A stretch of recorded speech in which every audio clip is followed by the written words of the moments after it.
So I argue a lot on Facebook, as most people do. Don't lie, I know you do.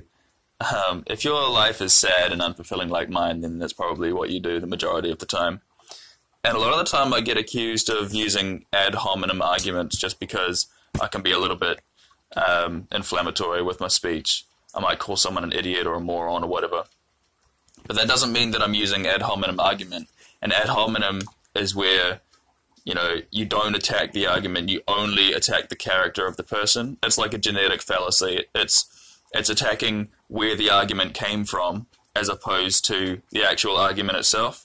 So if I said, just for something really simple, if I said 2 plus 2 equals 4, and you said, no, I'm not going to believe that because you're an idiot.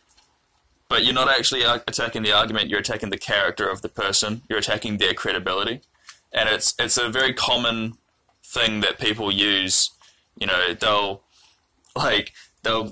go onto your Facebook profile and they'll say, well, why should I believe you because you studied at such and such a place, or you didn't study at any place, or you're from this country, you're from this state if you're from the States.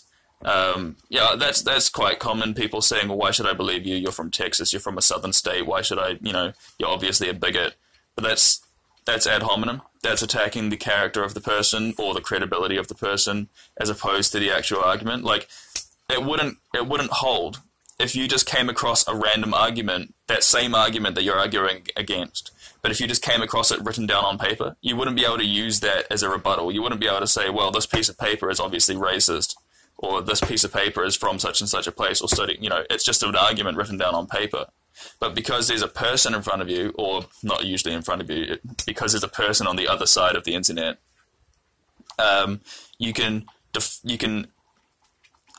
veer off from the argument and start attacking the person. Usually because you don't have a good enough argument, or you don't have the reasoning skills or the capacity to actually argue against you're not educated enough on the actual topic that you're arguing about. You maybe have heard 1 or 2 things about it, but as soon as you get into an actual discussion about it, you're pretty much lost because you don't actually know enough about it to actually hold an argument. And so instead you just attack the person. Now, it's very common nowadays, like, you're a Trump supporter, so you obviously don't have an opinion on blah, blah, blah, blah. You're not credible because you're a Trump supporter, or you're a Hillary supporter, and so, you're not credible, you're not eligible to be talking about such and such a thing, Like, I'll argue with anyone, and I'll never go onto their profile to start poking fun at them. Like, I've had people come and attack me about my kid and things like that, and it's like, well, it sort of just shows your character as opposed to, the validity of my argument. If all you can do is, poke fun and, try and mock me or attempt to derail the conversation by, saying, oh, you're a Christian or you're a Muslim or something, so what would you know about, immediately it's you've lost the argument if you have to go down there. And I also get annoyed when people say that I'm using ad hominem, when I'm not. I'm attacking their argument, and then I'm also calling them an idiot just on top of that.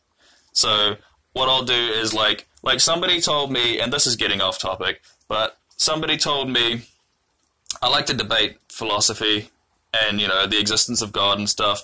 It's an interesting and, challenging topic to be able to try and, convince somebody one way or the other. And you never do. You never convince them. It's just a fun thing to talk about. But they said they believe God doesn't exist, right? They're a hardcore atheist. But on top of that, they said that I have the burden of proof because I'm claiming that God does exist. And I hadn't actually claimed that God did exist or does exist at that time. I was just asking him if he had any evidence to support his claim that God didn't exist. But he immediately pushed the burden of proof from himself to me to try and say, well, you're making the claim. But I hadn't made a claim at that time. He had actually made a claim that God doesn't exist. So when you make a claim, whether it be a positive or negative claim, if you say something does or doesn't exist, you've made a claim about reality. And for your claim to be taken seriously, you actually need to substantiate that with some evidence.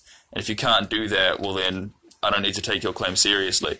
If you say, I don't believe in God, Perfectly reasonable statement. You know, if you say, I haven't, you know, had enough evidence to decide one way or the other, you know, God might exist, but he might not exist, I'm not going to say, that's perfectly fine. You haven't made a claim about reality, you've just made a claim about what you believe, and you don't need to substantiate that to anybody. You can believe whatever you want. But as soon as you start saying God does exist, well, then you've taken on a burden of proof. And the same goes for if you say God doesn't exist. You've taken on a burden of proof. So, where was I going with this? Yeah, he said God doesn't exist. I said, well, prove it, or at least give me some evidence. And he said, if God doesn't exist, then you can't prove that God doesn't exist because there's no God to disprove. And I said, that's the stupidest fucking thing I've ever heard. You're a fucking moron. And then I also explained to him, you know, there's plenty of things that don't exist, but you can explain why they don't exist. Like, there are no square circles, right? Because that's a contradictory idea, a square circle. Because if something is a square, it's square. The concept of a square is that it is square. And if you want to look that up in a dictionary to get the definition of square, it has more than one meaning. A square can be an object, or it's a metaphysical object, isn't it? Because it's not necessarily a thing. It's a two-dimensional, it's an idea. Because otherwise it'd be a cube if it was a physical thing.